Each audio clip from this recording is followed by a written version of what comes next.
Dr Élise Duchesne est professeure à l'unité d'enseignement en physiothérapie de l'Université du Québec à Chicoutimi. Elle a gradué de l'Université Laval en 2006 en physiothérapie. Elle entreprend ensuite une maîtrise en physiologie et endocrinologie de l'Université Laval de 2006 à 2008. Suivi d'un passage direct au doctorat en physiologie et endocrinologie de cette même université. Ses études doctorales s'étendront jusqu'à la fin de l'année 2012. Le sujet de sa thèse porte sur les blessures musculaires et plus particulièrement sur la contribution des mastocytes au processus de réparation et d'identification d'un mécanisme alternatif contribuant à l'accumulation des macrophages. En janvier 2012, Dr Duchesne est engagée à titre de professeure-chercheuse à l'Université d'enseignement de physiothérapie à l'Université du Québec à Chicoutimi. Dès la fin de ses études doctorales, Dr Duchesne emménage dans la région du Saguenay-Lac-Saint-Jean afin de participer activement à l'enseignement de la physiothérapie et de démarrer son programme de recherche. Sa programmation de recherche est orientée sur l'étude des adaptations musculaires chez les patients atteints de maladies neuromusculaires, dont la dystrophie myotonique de type 1. Depuis son arrivée, elle s'est jointe à une équipe de chercheurs provenant de différents domaines de la santé dans le but d'offrir une expertise plus fondamentale aux recherches actuellement menées sur les maladies neuromusculaires.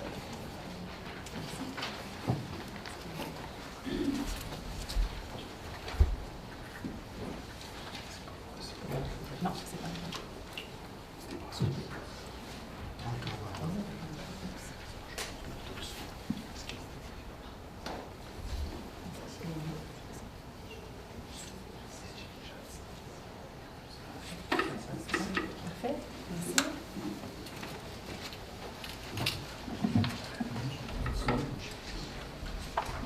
Alors, bonjour tout le monde.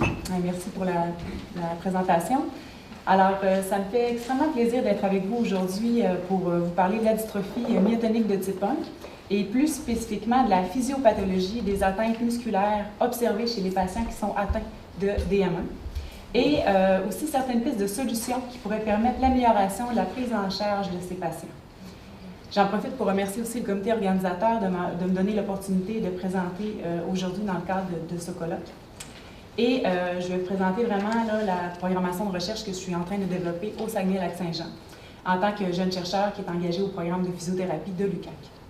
Alors, comme la présentation l'a démontré et comme vous le voyez sur la première diapositive, je suis physiothérapeute de formation, mais mes études doctorales ont porté sur l'étude fondamentale du muscle squelettique. Donc, c'est vraiment avec la confrontation de ces deux formations que j'ai démarré ma programmation de recherche et c'est ce que je vais vous présenter aujourd'hui. Alors, au cours des prochaines minutes, je vais vous entretenir premièrement sur une brève introduction. Je vais parler des caractéristiques épidémiologiques, génétiques et phénotypiques de la dystrophie myotonique de type 1. Ensuite, je vais décrire très brièvement la description clinique de la forme adulte. Je vais ensuite élaborer davantage sur la troisième section qui porte sur les atteintes musculaires et ça va me permettre de faire une transition sur l'éventualité d'entraîner ces patients-là. Donc, quel est le rôle de l'entraînement physique dans la DM1? Ensuite, je vais vous présenter des données préliminaires que j'ai obtenues très récemment dans mon laboratoire. Ça date de quelques semaines. Donc, elles sont incomplètes, mais ça nous donne une idée globale de la chose. Donc, ça va me faire plaisir de vous les présenter. Et ensuite, je vais terminer avec quelques perspectives et conclusions. Alors, la DM1, en quelques mots, vous en avez entendu parler, j'imagine, abondamment au courant des dernières 24 heures. Donc, je serai très brève sur la caractérisation de la maladie. Alors, premièrement, pour vous dire que la DM1 est une maladie qui est héréditaire, en l'occurrence autosomique dominante, et elle est causée par une mutation du gène DMPK. La DM1 constitue la forme de dystrophie musculaire la plus répandue chez l'adulte, et les affections de la DM1 sont littéralement multisystémiques, et cette maladie présente une variabilité phénotypique très vaste. En ce qui concerne l'épidémiologie, la prévalence mondiale de la DM1 est évaluée à environ une personne d'atteinte sur 8000. Ces chiffres varient légèrement selon les diverses sources et aussi selon les régions évaluées. Par exemple, il y a un article qui a été publié en 2014 par Thornton et collaborateurs qui ont démontré la prévalence en Europe. Et dépendamment des différentes régions d'Europe, la prévalence pouvait varier entre une personne d'atteinte sur 7400 à une personne d'atteinte sur 10 700. Donc, le 1 sur 8000, c'est vraiment une prévalence qui est moyenne. Quoi qu'il en soit, une prévalence record est observée dans la région du Saguenay-Lac-Saint-Jean où une personne sur 500 est atteinte. Alors, au niveau de la génétique, la DM1 est caractérisée par une répétition du trinucléotide CTG dans la région 3' non codante du gène DMPK. C'est localisé sur le chromosome 19. Alors, le nombre de répétitions peut être normal. Donc, une répétition de 5 à 37 répétitions, c'est normal normalement. Donc, les individus qui présentent ce nombre de répétitions-là, ce sont des individus qu'on considère non atteints. Par contre, lorsque le nombre de répétitions augmente, lorsqu'elle est au-delà de 50 et peut même s'étaler jusqu'à quelques milliers de répétitions, les individus sont atteints. Alors, un nombre plus élevé de répétitions est généralement associé à une plus grande sévérité de la maladie. La DME se présente sous 4 formes cliniques. Alors, j'ai fait une petite modification là, dans le dernier 24 heures aussi parce que j'ai appris, en fait, là, soyons honnêtes, que la forme légère qui est rapportée de cette façon-là dans la littérature, on aime mieux utiliser maintenant le terme de forme tardive puisque la forme légère sous-entend que les déficits sont légers alors qu'ils n'apparaissent que de façon plus tardive. Alors, je vais utiliser la forme tardive qui est une forme qui se présente chez l'adulte, donc tout comme la forme adulte, mais de façon plus tardive. Et le nombre de répétitions dans ces deux formes sont en bas de 1000, comparativement aux formes juvéniles et congénitales, qui sont respectivement développées chez l'enfant et chez le nouveau-né, où le nombre de répétitions est très élevé, donc des phénotypes qui sont plus sévères, donc des impacts cliniques, des déficits là, qui sont majeurs, et ce, au niveau de plusieurs systèmes. Alors, le reste de ma présentation va porter davantage sur les formes adultes et légères, puisque ce sont ces patients qui sont ciblés pour le développement de pistes de solutions que je vais vous présenter dans quelques minutes. Alors, concernant les atteintes observées dans la forme adulte, ces dernières sont de nature multisystémique.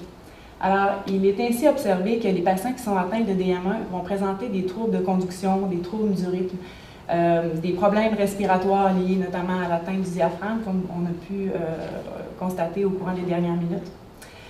Du diabète non insulinodépendant, des cataractes, des problèmes de sommeil, des déficits cognitifs, pour n'en nommer que quelques-uns. Mais également, le système musculo-squelettique est largement impliqué. Et d'ailleurs, le signe cardinal de la myotonie, de la dystrophie myotonique de type 1 est la myotonie, donc ce qui sous-entend une implication du système musculo-squelettique, donc du muscle squelettique.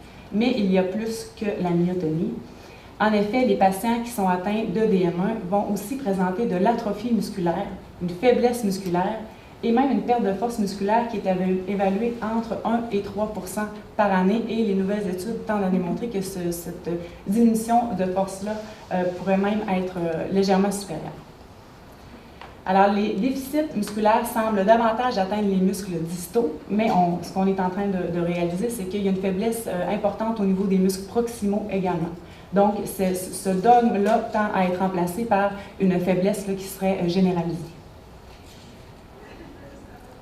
Également, les muscles faciaux et respiratoires vont être atteints. Alors, parmi ces signes cliniques revêtent une importance, certains de ces signes revêtent une importance capitale puisqu'ils ont un impact important sur la fonction des patients atteints de DM1. Alors, en effet, il a été rapporté que plus de 63 % des personnes atteintes de DM1 vont nécessiter de l'aide à la réalisation des travaux lourds dans la maison. 43,5 % des personnes atteintes de DM1 vont nécessiter de l'aide pour l'entretien régulier de la maison et 27 % de ces patients vont nécessiter de l'aide pour la préparation des repas. Alors, il a été rapporté, et de façon très intéressante, que la force musculaire maximale est un des facteurs prédictifs, explicatifs, majeurs des difficultés présentées lors de la réalisation de ces activités. C'est donc à partir de maintenant que je vais vous amener dans mon monde fondamentaliste qui se questionne sur les mécanismes qui peuvent expliquer cette perte de force musculaire-là, qui a un impact très important au niveau des AVD. Et donc, le questionnement, la raison pour laquelle je me pose ce questionnement-là, c'est pour être en mesure de proposer des solutions thérapeutiques dans un deuxième temps sur la base de l'explication de ces mécanismes. Alors, je vous présente d'abord à quoi peut ressembler le muscle squelettique d'un patient atteint de DM1 d'un point de vue histologique. Alors, des données histologiques, ce sont des données qui sont issues suite à l'analyse d'un muscle. Donc, c'est un muscle qui a été coupé en fines tranches et qui est observé à l'aide d'un microscope. Alors, ce qu'on voit dans un muscle de patient atteint de DM1, c'est qu'il y a une augmentation du tissu conjonctif et une augmentation de la déposition de tissu adipeux. Alors, ces deux éléments-là font en sorte que les éléments contractiles du muscle occupent moins de place. Donc, inévitablement, le muscle présente une moins bonne architecture et est en mesure de développer moins de force.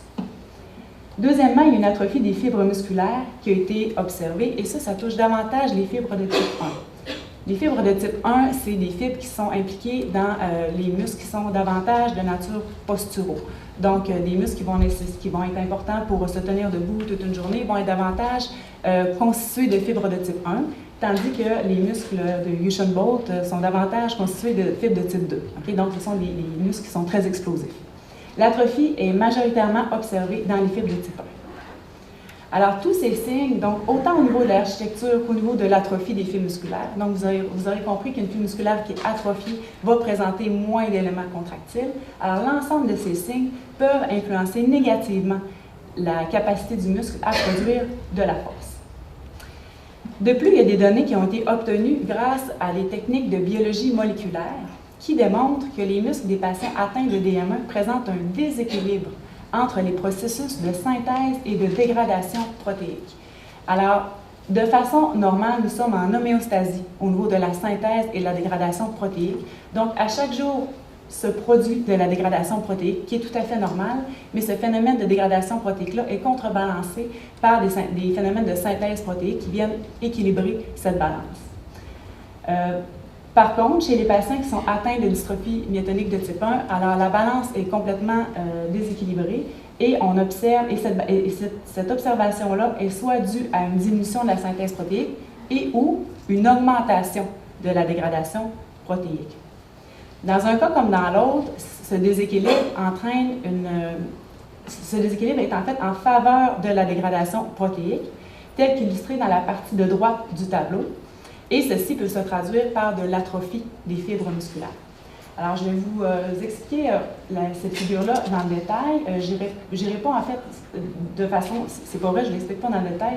Je vais simplement vous signifier des points importants pour la compréhension des prochaines diapositives. Alors ici, ce que ça représente, ce sont des voies de signalisation. Des voies de signalisation qui sont impliquées dans la synthèse protéique et dans la dégradation protéique. Donc, si... comme on voit dans la figure de droite, si les voies de signalisation qui sont impliquées au niveau de la synthèse protéique sont moins grandes que celles impliquées au niveau de la dégradation protéique, alors nous sommes en situation d'atrophie. Donc, la balance va être déséquilibrée. Alors, cette situation-là arrive dans plusieurs cas. Donc, au niveau des patients DM1, c'est vrai, mais c'est aussi vrai dans des patients qui ont du diabète, qui sont en situation de jeûne ou des patients qui sont inactifs. Alors, ces voies de signalisation-là, par exemple, pour un patient, vous et moi, qui serait alité sur un lit d'hôpital pour une quelconque raison, après 48 heures, on aurait l'observation du déséquilibre de ces voies de signalisation-là. Donc, ce sont les premiers acteurs qui sont mis en cause pour diminuer la synthèse protéique et augmenter la dégradation protéique, ce qui mène ultimement à une atrophie musculaire.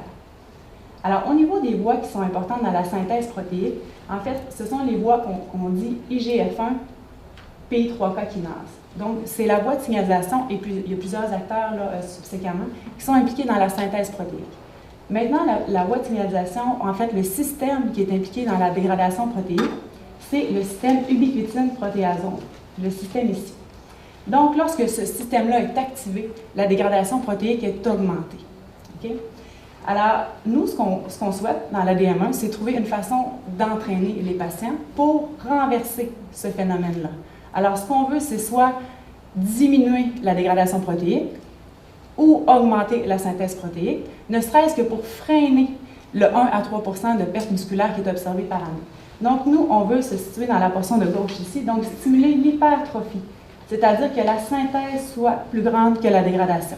Et pour ce faire, on doit stimuler la voie de la synthèse et, évidemment, inhiber ou ralentir la voie de la dégradation. Alors maintenant, je vous présente un autre concept. Donc, ce sont des données, cette fois-ci, qui ont été obtenues in vitro. Alors, qui démontrent que la capacité myogénique des cellules souches du muscle est altérée. Alors, les cellules souches du muscle, le vrai nom, en fait, ce sont des cellules satellites. Donc, le muscle squelettique est composé de deux types de cellules. Donc, il y a des cellules qui sont situées en périphérie, donc qui sont littéralement les noyaux de la fibre musculaire, parce que la fibre musculaire, c'est une cellule qui est particulière. Le noyau de la cellule musculaire n'est pas au centre, mais bien en périphérie. Et la fibre musculaire est multinucléée. Donc, elle contient plusieurs noyaux qui sont tous en périphérie. Et la fibre musculaire, pour s'hypertrophier ou se réparer, ce ne sont pas ces noyaux-là qui vont être en mesure de faire l'action, puisqu'ils sont post-mitotiques. Donc, la fibre musculaire va compter sur un autre type de cellule qui va lui permettre de se réparer et de s'hypertrophier. Et ce type de cellule-là est la cellule satellite, donc qui est représentée ici par MPC. Alors, la myogénèse des cellules satellites, en fait, ce sont l'ensemble des étapes que devra parcourir la cellule satellite pour finalement réparer la fibre musculaire ou encore lui permettre de s'hypertrophier. Alors, ce qu'on a démontré chez les patients atteints de DM1, c'est que la myogénèse était altérée. Donc, les cellules satellites, certaines étapes des cellules satellites ne se faisaient pas de la bonne façon. Premièrement, les cellules satellites, on a observé une diminution de la prolifération de celles-ci et une différenciation et une fusion retardée. Alors, sans être en mesure de comprendre l'ensemble de ces étapes-là, tout ce que je veux que vous reteniez présentement, c'est que certaines de ces étapes-là sont altérées et ça fait en sorte, comme on peut voir sur la figure de droite, qu'au final, nous aurons moins de noyaux, puisque les cellules satellites vont ultimement devenir des noyaux périphériques qui vont être post-mitotiques. Et puisque vous connaissez, j'imagine, des notions de biologie de base qui disent que le noyau d'une cellule est l'unité qui va permettre la synthèse protéique. Donc, les noyaux sont très importants dans la synthèse protéique. Donc, si une fibre musculaire a moins de noyaux, donc, par définition, cette fibre musculaire-là va être en mesure de moins synthétiser de protéines, ce qui va affecter négativement la grosseur de la fibre. Et dans ce cas-ci, on va être en présence d'une fibre qui va être atrophiée. Okay? Donc, en résumé, pour attacher tous ces concepts-là, alors je vous ai dit que l'architecture des fibres musculaires des patients atteints de DM1 était déficiente. Donc, il y a une présence de tissu conjonctif qui est trop élevée, une présence de tissu adipeux qui est anormale, et on a également de l'atrophie au niveau des fibres musculaires. Je vous ai aussi dit qu'il y avait un déséquilibre entre les processus de synthèse et de dégradation protéique. Donc, la synthèse n'est pas assez présente, la dégradation est trop présente. Et je vous ai aussi parlé de la myogénèse qui était altérée. Donc, la myogénèse qui permet d'une part les processus d'hypertrophie en créant des nouveaux noyaux qui, eux, vont être impliqués dans la synthèse protéique. Alors, tout ça va contribuer au phénomène d'atrophie musculaire et le phénomène d'atrophie musculaire, puisque la fibre musculaire aura moins d'éléments contractiles, va contribuer en fait à la faiblesse musculaire et ultimement va limiter les activités courantes des patients qui sont atteints de DM1. Alors, tout ceci nous amène à envisager l'entraînement en force comme stratégie thérapeutique chez cette population. Alors, qu'est-ce que dit la littérature à ce sujet? Eh bien, il y a eu quelques études sur le sujet qui ont été effectuées, dont une que je vais prendre quelques minutes pour vous présenter. C'est Toulbach et collaborateurs en 1999 qui ont démontré deux choses importantes. La première chose qui a été démontrée, c'est que l'entraînement en résistance, donc l'entraînement en force, est sécuritaire pour les individus atteints de DM1. Alors ça, c'est quelque chose de très important. Je vais faire un parallèle maintenant avec la dystrophie musculaire de Duchenne. Alors, vous savez, la dystrophie musculaire de Duchenne, la physiopathologie, donc la raison des symptômes est complètement différente de la DM1. Donc, c'est une absence d'une protéine importante qui est la dystrophine. Et cette protéine-là est une protéine structurale. Et puisqu'elle est absente, à chaque fois que le muscle va se contracter, il va se blesser. Donc, d'entraîner ces patients-là peut littéralement augmenter le cycle de dégénération-régénération. Donc, dans la dystrophie myotonique de type 1, l'origine est complètement différente, c'est une anomalie génétique. Donc, la première chose sur laquelle les chercheurs ont cherché à établir une évidence, c'était que l'entraînement chez ces patients-là n'était pas dangereux, donc à l'instar de ce qu'on observait chez la dystrophie musculaire de Duchenne. Alors ça a été démontré. Ensuite, pendant la même étude, il a également été démontré qu'un entraînement en résistance de 12 semaines provoque des gains en force musculaire, donc en force maximale, pardon.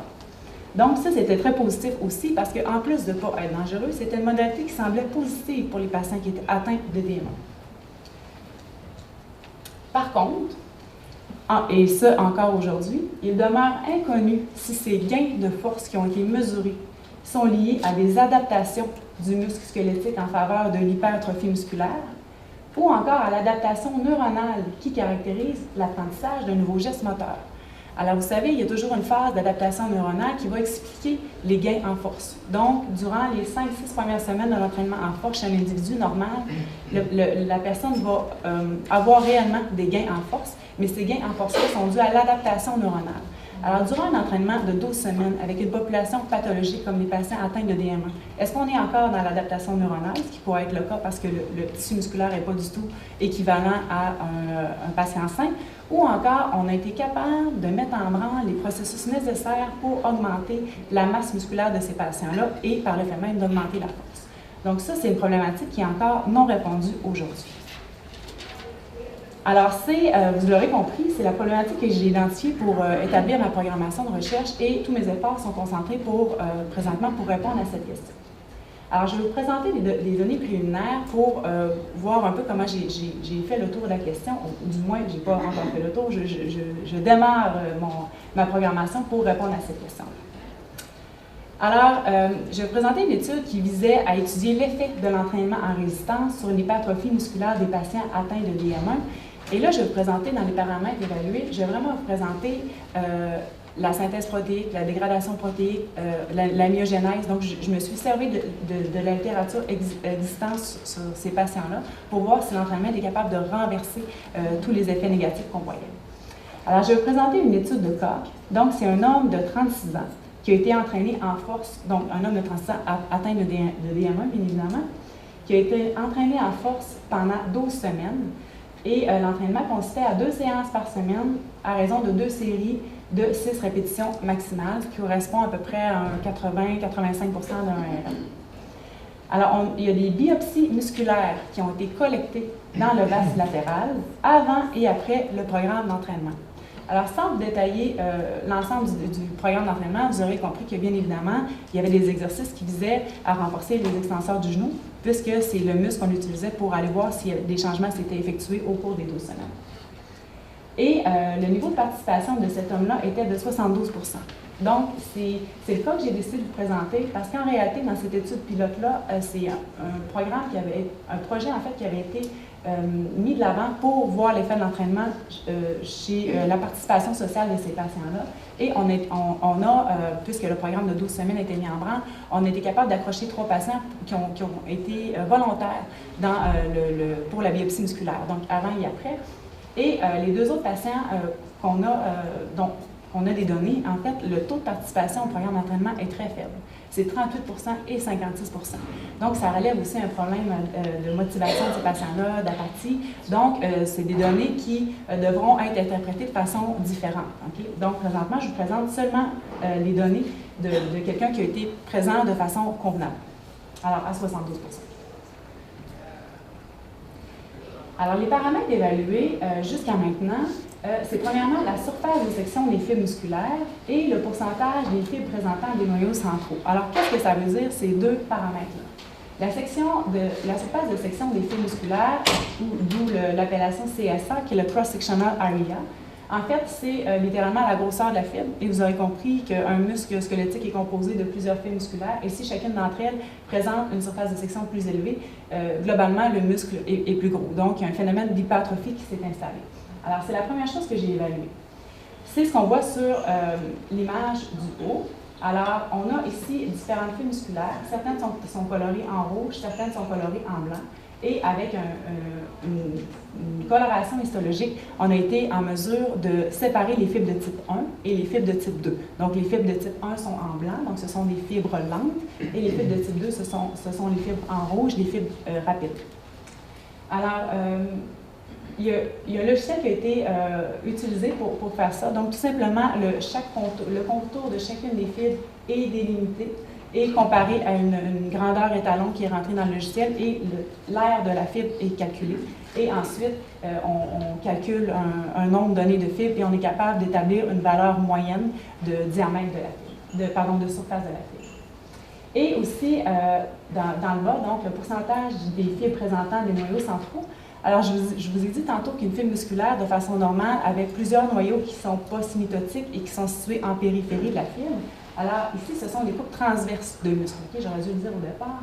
Donc, on voit en bleu, ça, ce sont des noyaux qui sont colorés et ils sont situés en périphérie, de façon majoritaire, des fibres musculaires.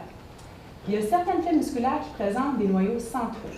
Les noyaux centraux, c'est indicateur d'un processus myogénique qui est activé. Donc, ce sont les cellules satellites qui servent à l'hypertrophie des muscles et à la réparation, qui, dans l'une des étapes de la myogénèse, vont devoir migrer pour aller au site, au centre de la cellule pour aller faire son action. Donc, la présence de noyaux centraux dans une fibre musculaire, c'est indicateur de réparation musculaire ou encore d'hypertrophie. Alors, de façon standard, puisque je vous ai mentionné tantôt qu'on était tous en homéostasie au niveau de la balance synthèse-dégradation, mais qu'on vivait tous la synthèse, qu'on vivait tous la dégradation, alors de façon normale, il y a présence d'un certain pourcentage de l'ensemble des noyaux qui composent la fibre musculaire qui sont au centre de chacune des fibres, et ce pourcentage-là, au niveau basal, c'est entre 1 et 5 chez l'adulte. Il nous reste 4 minutes. Oui.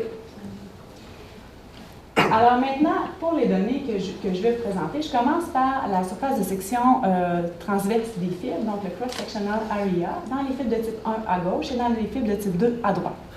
Alors dans les fibres de type 1, donc c'est notre individu, notre patient X, donc notre homme de 36 ans, avant l'entraînement et après l'entraînement.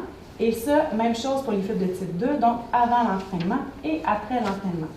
Alors, ce que l'on peut voir, c'est que l'entraînement a mené à une augmentation significative, et ces données-là sont statistiquement significatives, donc de la croissance dans le fond du muscle. Donc, ça semble signifier que l'entraînement chez ce patient-là a stimulé les signaux de synthèse protéique de façon plus importante que de dégradation protéique. Donc, c'est très encourageant.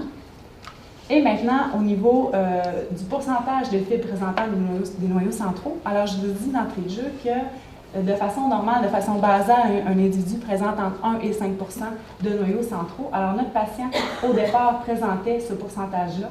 Ici, j'ai une grande barre d'erreur parce que j'ai une donnée éloignée. Okay? Mais vous comprenez qu'avec une étude de cas, dans les statistiques, je ne peux pas faire mieux que ça.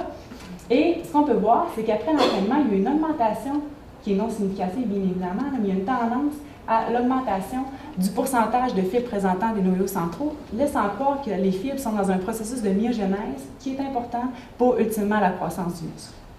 Alors, c'est ce que j'ai jusqu'à maintenant.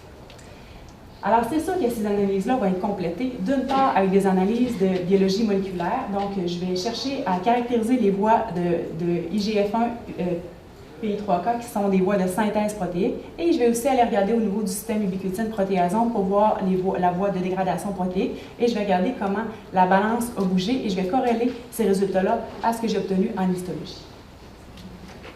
Ensuite, ce que j'aimerais bien faire aussi lors des prochaines étapes que je vais développer dans ma programmation de recherche, c'est d'étudier l'effet de divers protocoles d'entraînement en résistance sur une hypertrophie musculaire des patients atteints de DMA. Les patients, pour que tout ça soit faisable, pour que ça ait un impact clinique, il faut ultimement que les patients fassent de l'entraînement. Ce n'est pas une population qui est facile à convaincre de faire de l'entraînement et d'observer de façon très stricte un programme d'entraînement.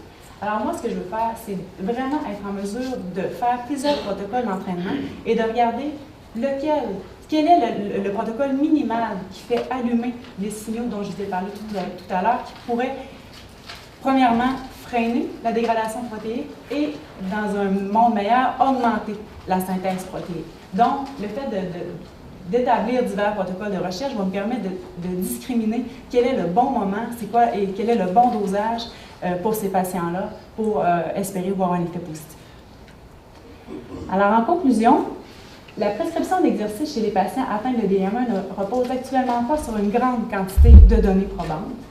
Il est impératif de mieux comprendre les mécanismes sous-jacents au gain de force maximale post-exercice chez les patients atteints de DM1. Ceci permettra de déterminer s'il est possible de freiner les altérations musculaires inhérentes à la maladie ou même d'améliorer l'état du muscle par cette intervention. Et les résultats de ces recherches devront ensuite être transposés vers des applications cliniques qui permettront aux thérapeutes de prescrire avec un dosage optimal des exercices aux patients, limitant ainsi la progression des restrictions dans les habitudes de vie. Merci.